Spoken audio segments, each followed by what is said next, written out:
आपके हिसाब से इस लोकसभा क्षेत्र में कौन सा मुद्दा है जो वोट देने से पहले वोटर के दिमाग में हावी रहेगा? आपकी बात से बिल्कुल सहमत हैं हम। लेकिन क्या होता है कि अब की से जो चुनाव लखीमपुर का दिख रहा है उसमें कहीं कोई चर्चा नहीं हो रही है। अभी तक क्या होता था कि चुनाव में चर्चा होती थी, चाय की दुकानों पे, पान की दुकानों पर, एक छोटी छोटी किराने की दुकानों पर चर्चा होती थी, कौन जीत रहा है, कौन नहीं जीतेगा, कौन हारेगा, कौन प्रधानमंत्री बनेगा, कितने से लोग जीतेंगे। वो चर्चा अब किसे नहीं हो रही। चर्चा क्यों नहीं हो रही है कि हर आदमी कह रहा भैया कौन जीतेगा, भाजपा जीतेगी, कौन प्रधानमंत्री बनेगा, मोदी बनेंगे। क्योंकि चर्चा क्या हो रही है, कोई विपक्ष की विशेष चर्चा नहीं हो रही। कोई हर आदमी ये कह रहा है कि हाँ मोदी जी प्रधानमंत्री फिर से बनेंगे। तो जो पुरानी चर्चा होती थी, हाँ ये विपक्ष बनेगा, ये किस बनेगा, विपक्ष में कौन सा बनेगा, अच्छा इसमें से कौन सा प्रधानमंत्री बनेगा, ऐसी कोई विशेष चर्चा आपकी बाजार में नहीं है। चर्चा सिर्फ यही है प्रधानमंत्री कौन, मोदी जी, ये विशेष चर्चा आपकी। ऐसी चर्चाएं कोई नहीं हो रही हैं कि नहीं आपकी विपक्ष में 16 लोग हैं, 18 लोग, इसमें कौन सा प्रधानमंत्री बनेगा, कैसा होगा। जिससे पूछो ये कहता है भैया प्रधानमंत्री तो मोदी बनेंगे। मतलब स्थानीय मुद्दे या लोकसभा में उठने वाले मुद्दे या उम्मीदवारों के समीकरण या उम्मीदवारों के अच्छे या बुरे काम गौण हो गए हैं, शून्य हो गए हैं क्या? भाई मोदी को देखते हुए तो शून्य हो गए। मतलब बतौर वोटर छवि का वोट आपको लगता है ज्यादा है, उस इम्पैक्ट का वोट ज्यादा है? बिल्कुल बिल्कुल इम्पैक्ट का ज्यादा है, मोदी का इम्पैक्ट ज्यादा है। ये इम्पैक्ट का कारण क्या है, मैं अगर वो समझना चाहूँ आपसे। मान लीजिए आपने कह रहे हैं कि कोई चर्चा नहीं हो रही है, एक तरफ चीजें दिख रही है, तो वो एक तरफ क्यों?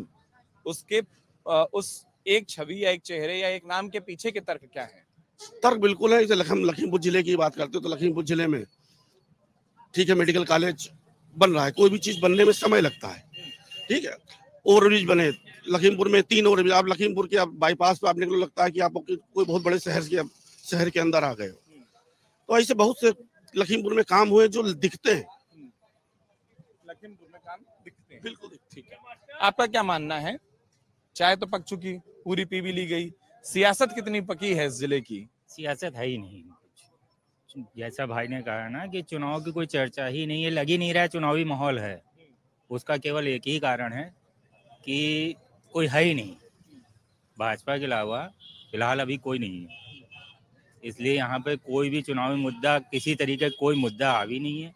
और रही विकास की बात, तो विकास हो रहा है और बहुत अच्छी तरीके से हो रहा है। और ये तो आप अपने घर के बेडरूम का भी रेनोवेशन कराते हैं तो कुछ समय के लिए तकलीफ झेलना पड़ता है। तो जैसे डॉक्टर साहब ने कहा कि विकास नहीं हुआ या मेडिकल कॉलेज की वजह से, हॉस्पिटल की वजह से दिक्कत हो रही है, जब आपको कोई सुविधा चाहिए होगी तो उसके लिए कुछ समय के लिए तकलीफ तो झेलनी पड़ेगी।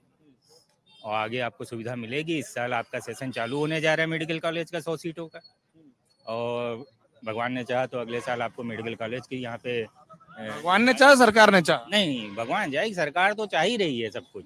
तो यहाँ पे आपको बढ़िया स्वास्थ्य की सेवा भी मिलेंगी।